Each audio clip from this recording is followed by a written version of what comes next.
Hi, everyone. This is Heather Hodges. I'm an organizational psychologist. Welcome to my show. This is the place where we say I'm in to creativity, bold thinking, transformational growth, and meaningful conversations. Our guest today is the co-founder and CEO of Maxwell TEC, formerly Maxwell Healthcare Associates. Jennifer Maxwell works hand in hand with clients to help them achieve new heights of operational, technological, regulatory, and financial efficiency, and also guides Maxwell TEC's long-range goals, strategies, plans, and policies. And before dedicating herself full-time to Maxwell TEC, Jennifer held positions as CEO and Executive Director of the Minnesota Home Care Association and as an Executive Account Manager at a top home health and hospice consulting firm. Jennifer has also worked with the aging population from a different lens, running adult community services programs at the Mesa County Department of Human Services.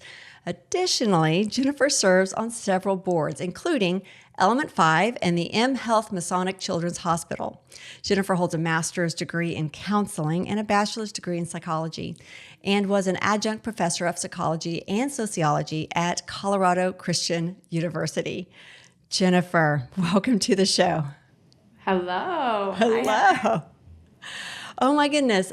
I loved your bio, and one of the things that you and I have in common, among other things, is our background in psychology and mental health. I was a marriage and family therapist early on in my career, and you started your career as a counselor.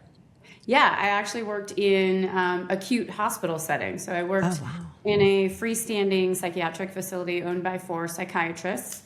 One was a contributor to the DSM-4 under the schizophrenia diagnosis. So I got to work in the ER, the inpatient, day hospital, outpatient treatment.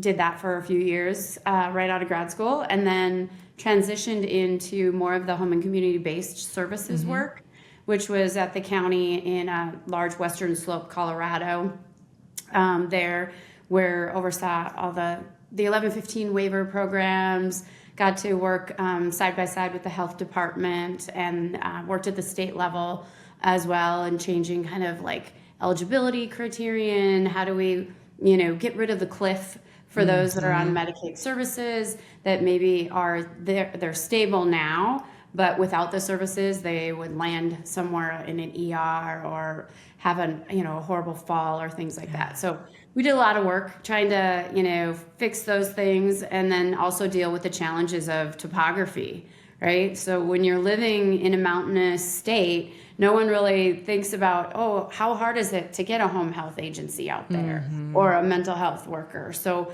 how do we band the communities together to, as they say, it takes a village. Yeah. And so we built the village in the mountains. So it was a lot of fun. And then getting to come back to Minnesota was a lot of great interaction at the federal level. And that's really kind of where my Medicare background and kind of dealing at the federal level and doing a lot of lobbying for my members, both at the state and the federal level, and just really kind of, grinding home that there is this need for people to age in place. And we have to help these agencies who are willing to be servants to the communities that they live in and help these people. So it's been my passion, and, here we are today. Wow.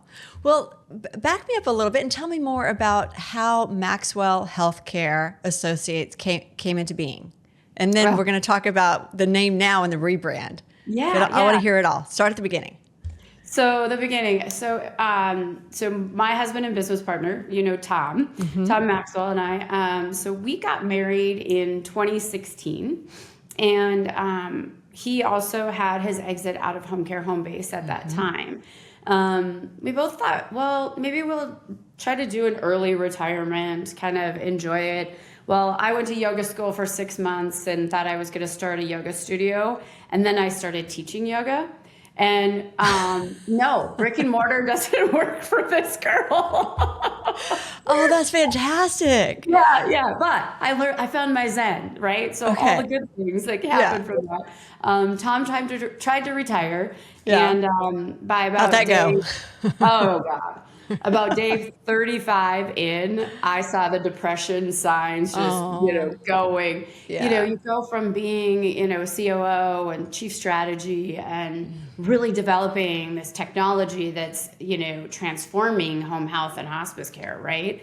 And everybody needing him. To now he goes out and play. He could only play so many rounds of golf with the 75-year-olds. He wasn't even 50 then. So, and he's like, they all have Alzheimer's and they all take naps. And I can't do that. So, oh, that's great. We started investing in our first kind of side investment was with Excel Health, formerly Excel Health, Trella. So that kind of got us going a little bit, and then we started getting phone calls.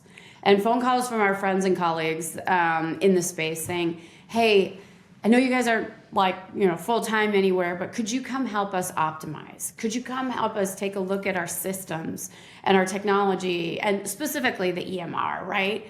Like how do we optimize this to the best of its abilities so that we don't keep losing margin or have survey issues?